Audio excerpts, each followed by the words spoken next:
Hi, welcome to our lecture on rates of change. We'll be talking about a couple of different kinds, hence the word rates in the plural.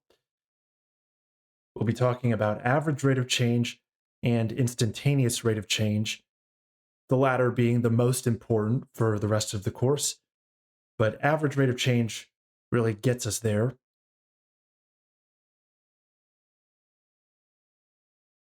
So that's where we start.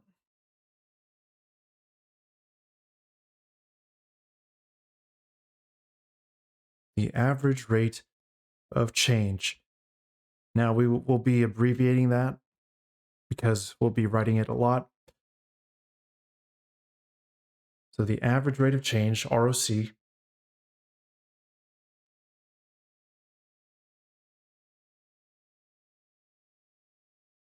so you would say that this is of a function, then you specify this is from or between two x values.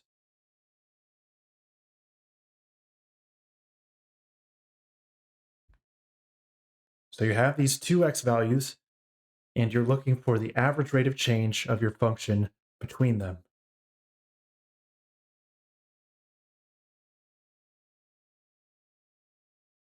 All right, so it's a formula, and I'll explain where it comes from in a bit.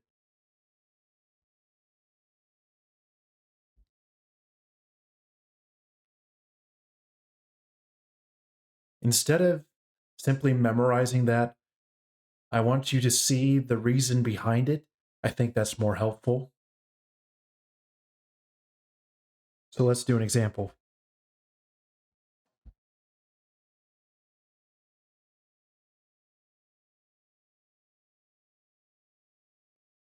And to be clear, there's a good chance you will need to know this formula by heart for the exam, but I'm just saying that it's best to understand it, like where it comes from, and that can help with memorization. So here's our function, y equals x squared.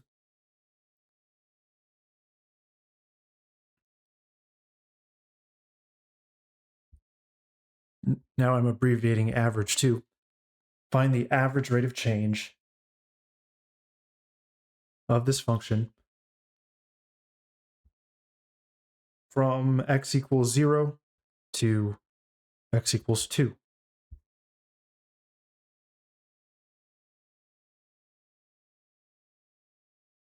So first we'll apply the formula, then I'll draw the graph, and maybe that'll give us some insight into where this formula comes from. So the average rate of change is f of b minus f of a. Oops, a is 0. Over b minus a. We make b our later x value typically, but that's actually not a huge deal. You'll get the same thing.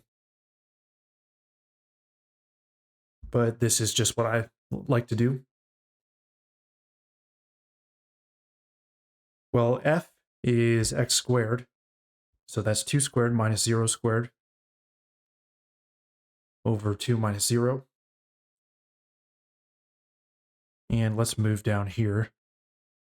So 4 over 2, 2. So that's the average rate of change of x squared from x equals 0 to x equals 2. Now, who cares? Why do we have this formula? What does this really mean? Well, let's draw the graph. Let's make this height 4, 3, 2, 1.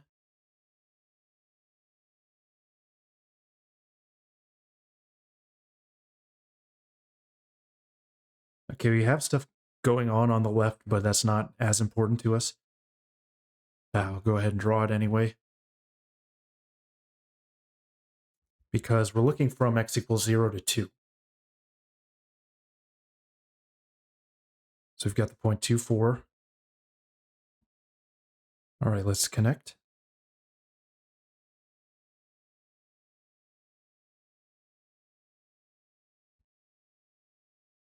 making that look like a good parabola.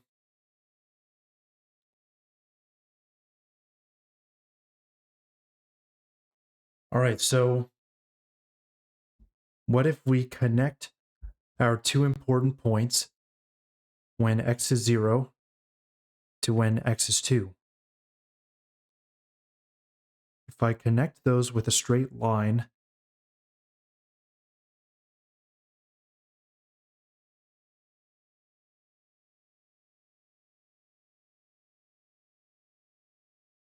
this blue line is called the secant line.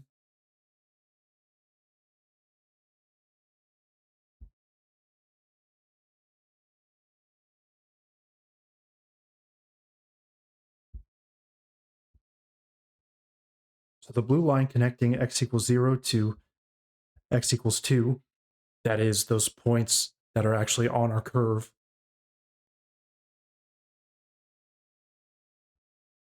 This is called the secant line. Oops.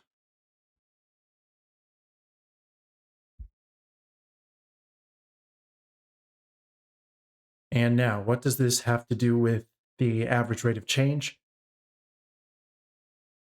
Well, think about the slope of this line.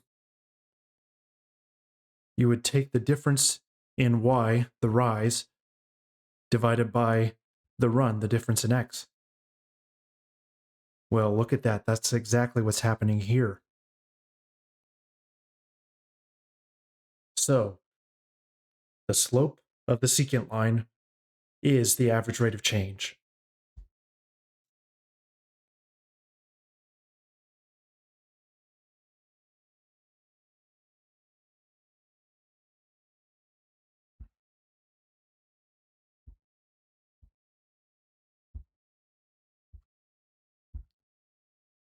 So, conceptually, that's where this comes from.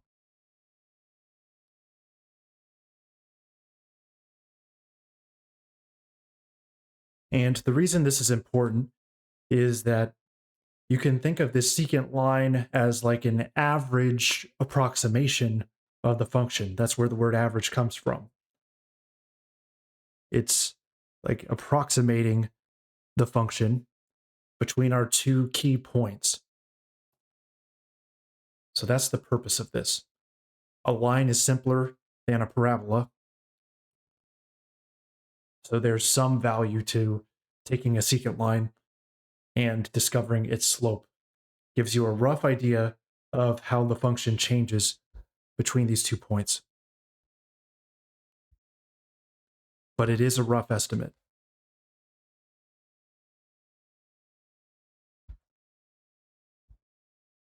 All right, back to normal color.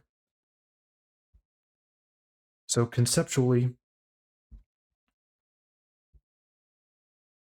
the average rate of change, it's asking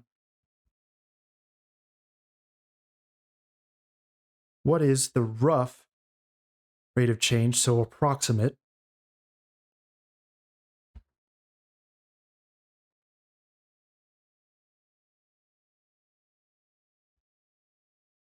when we approximate the function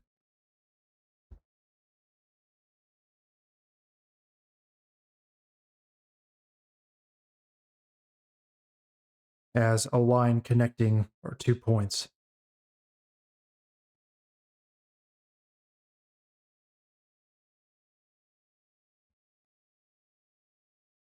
Let's say the 2 key points.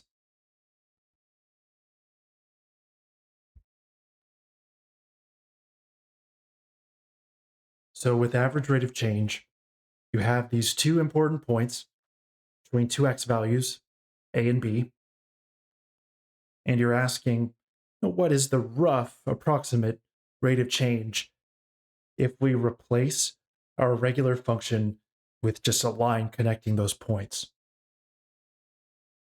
So the slope of the secant line.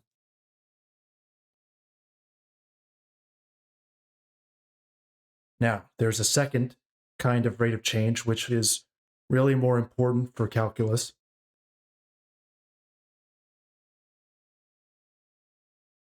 So compare this with the instantaneous rate of change.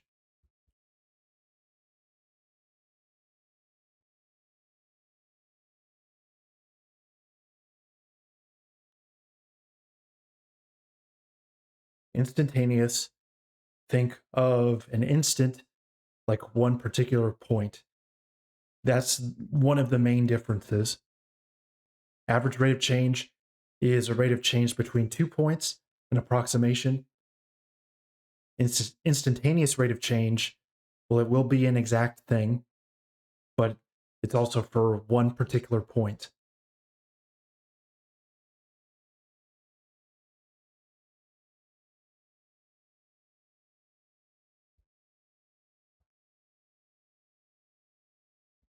So that's a big difference, a single point. And let's use A as our X value. And this will be found not by crudely taking a slope of a line we just made up, but by involving limits. So found by taking the limit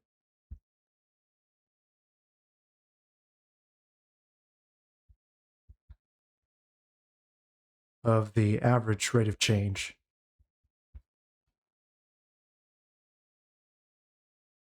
So deep down, it's built off of the idea of average rate of change, but it will be more of a precise thing and at a single point.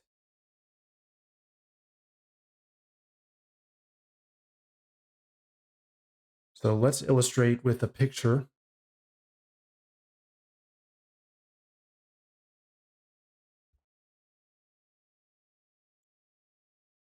Some rough curve.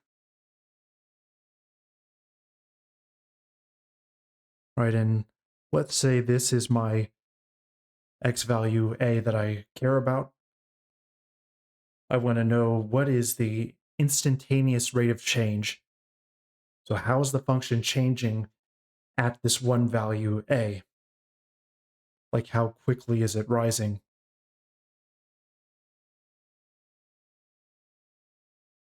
I think I want a different color. So let's say this out here is B, like an average rate of change.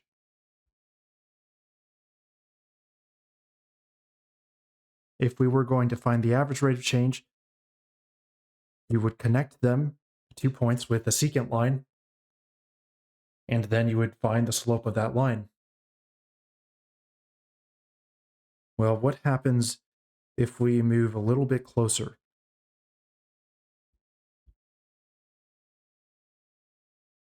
Let's say this is my new B. So just moving B a little bit closer to A, we would have this point on the graph, and again, connect with a secant line, and you would find that slope. Well, what if I want to move closer to A yet? Let's not take too long with this. Let's use purple. Right here. Okay, you would connect those. Notice that we're getting steeper and steeper with our lines. Now, as we get closer and closer to A, as B moves closer, then this limits to getting a slope right here, which just glances the function at A. And that's the goal. That's the instantaneous rate of change. The goal is to keep moving B closer and closer to A, taking an average rate of change at every step, and that leads you to the instantaneous rate of change. So to do this, we're taking a limit. In particular, this is the limit as B gets closer to A of the average rate of change between A and B.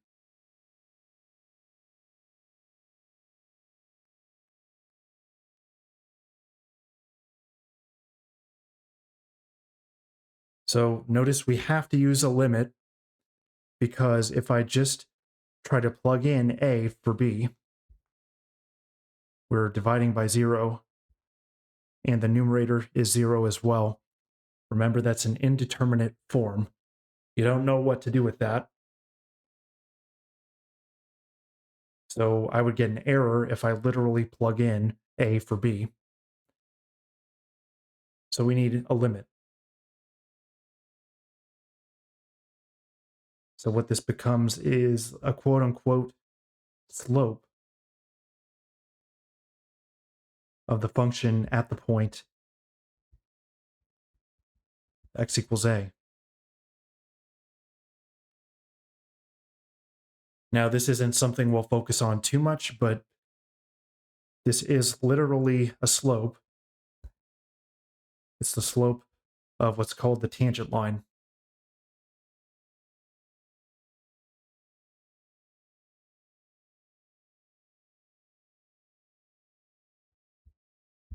At x equals a.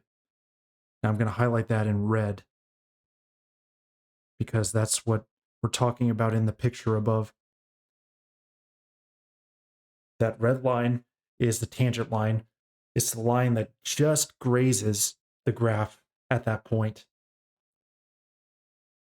The slope of that line tells you how fast the function is changing, the rate of change at that point.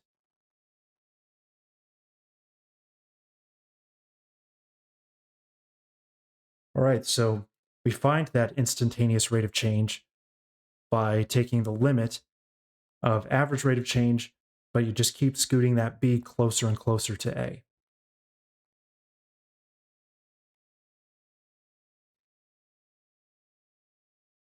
Now, we just spent all this time doing that, but it turns out that this is actually not the formula that we're going to be using most of the time, but it's good to know it. So here's the real formula we're going to use most often. We replace b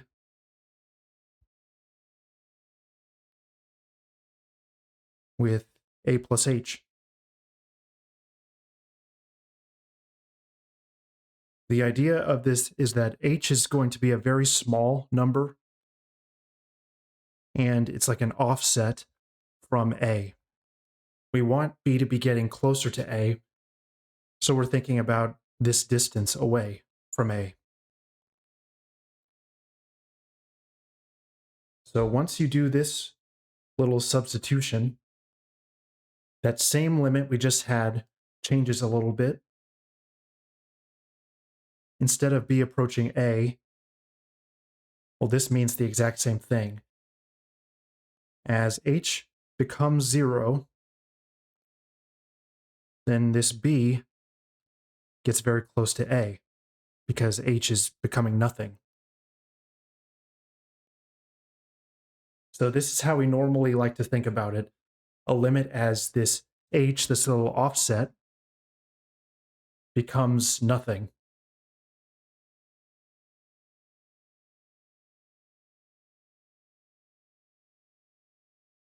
And let's write that a little later, actually. Here's the original. It's good to see them both together.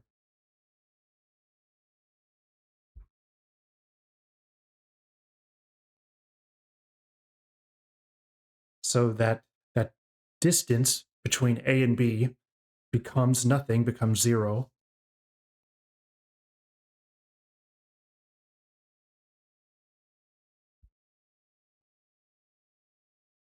And nothing too sophisticated happening here. It's just a plus h is b.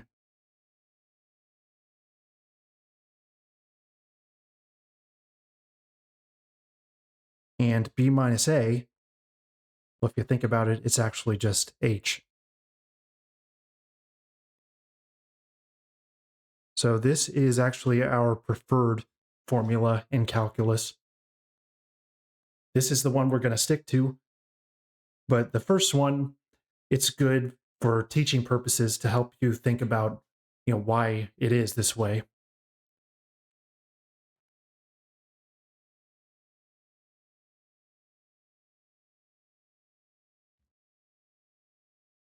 All right, so that's the instantaneous rate of change at x equals a. Now let's get some practice.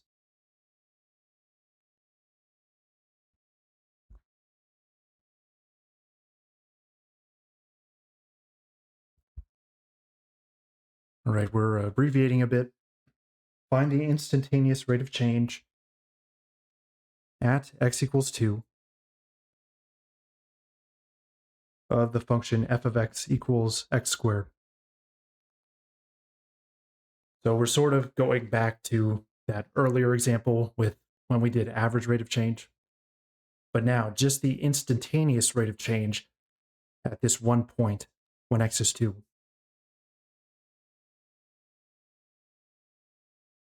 So we're going to use our new formula involving h.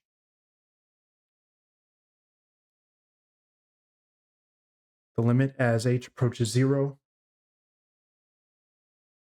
of f of 2 plus h. Remember, 2 is our a, our particular x value, minus f of 2 over h.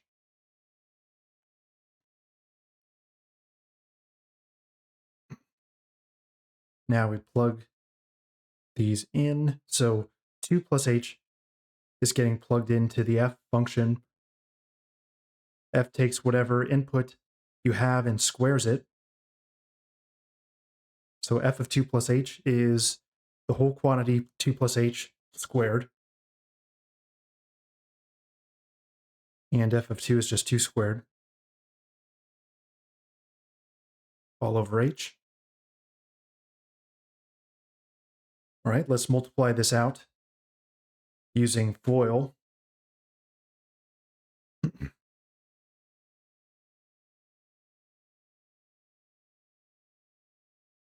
Squaring that.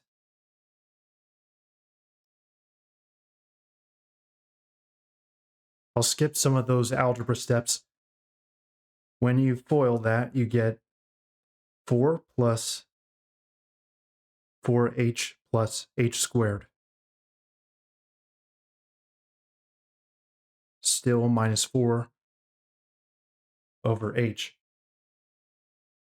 Now we're having to do all of this because if I just straight up plug in 0 for h, notice that we're going to have problems with that. Right? We would get 0 over 0. But now notice we have a plus 4 and a minus 4. And every other remaining term involves h. So h factors out, and that'll cancel with this h down here.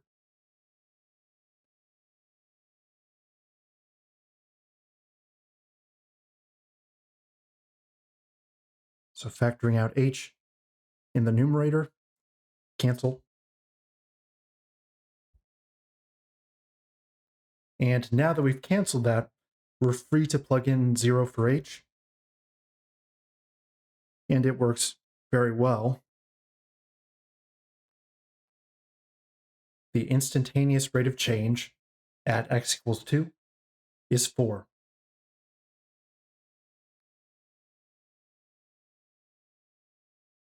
All right, one more problem. Mixing in a bit of the real world. Dealing with position, so a physics problem. The position of an object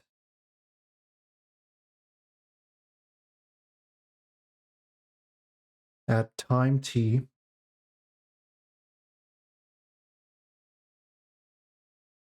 is given by s of t. We normally use s for position functions. That's just the standard convention. So s of t is given by 2t squared plus 5t plus 3.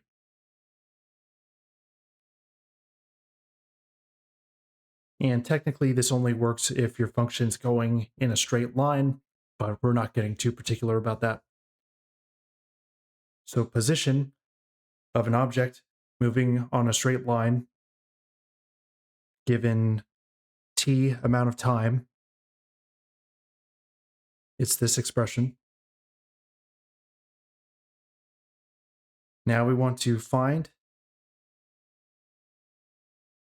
what's called the instantaneous velocity.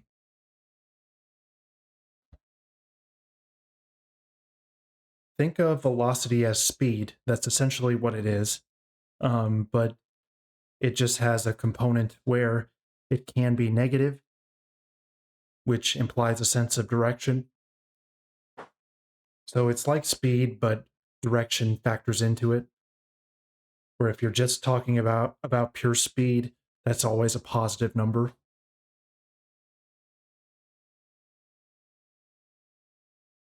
So instantaneous velocity, that is an instantaneous rate of change. Velocity is the rate of change of position. So how fast are you moving? And we need to specify when t is 1.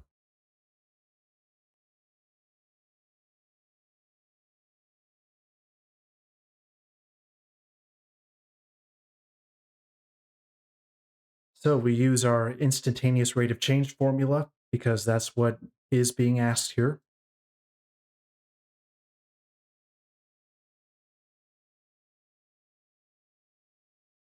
This is the limit as h approaches 0 of s of 1 plus h. Yeah.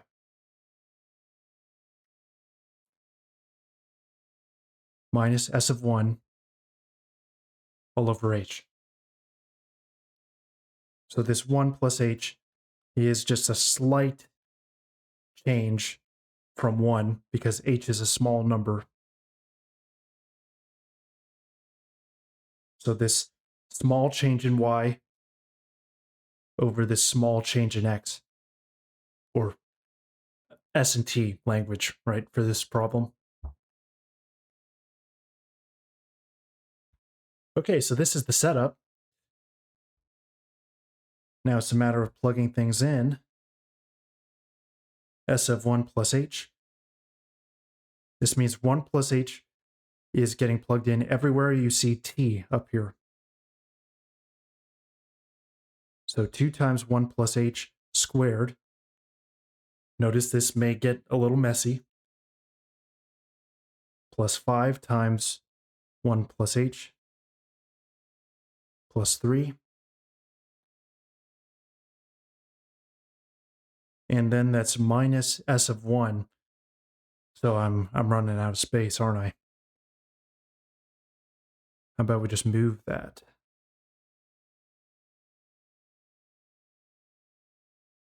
There we go. So that's just the s of 1 plus h part. Now minus s of 1, plugging in 1 in for t in the s of t.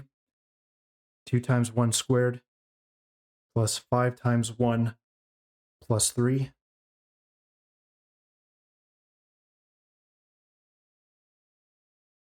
All over h. Don't forget about that. So this will take a little work to parse out, but worth it.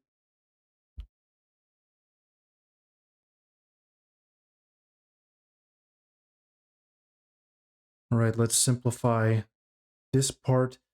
The 1 plus h squared, I'm going to do that in my head. Save some time. That's what you get after foiling that. Now let's distribute this 5 here. 5 plus 5h plus 3 minus. Now this whole thing we can simplify. This is 8 plus 2, that's 10. So minus 10. Oh, and close brackets here.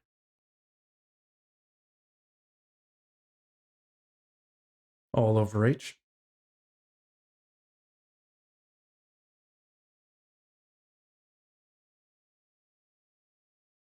Now we can combine the 5 and 3. And we'll go ahead and distribute this 2 over here. So 2 plus 4h plus 2h squared plus 8. That's the 5 plus 3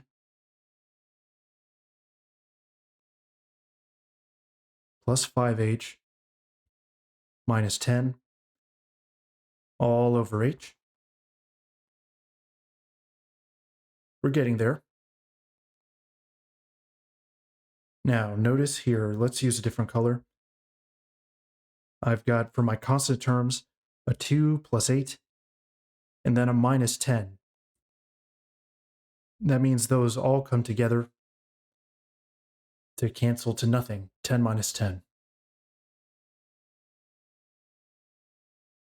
And now conveniently, every remaining term involves h. So these will combine to get 9h.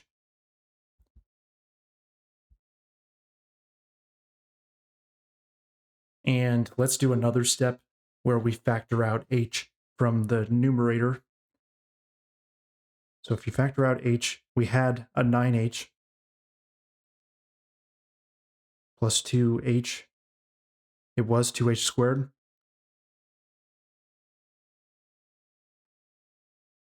And voila. Now we're ready to plug in 0 for h, and we won't get a problem.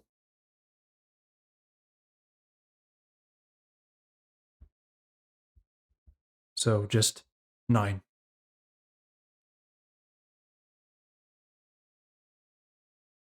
So when we're given position of an object at time t, this instantaneous rate of change gives you the velocity, or you can almost think of that as speed. All right, well, see you next time.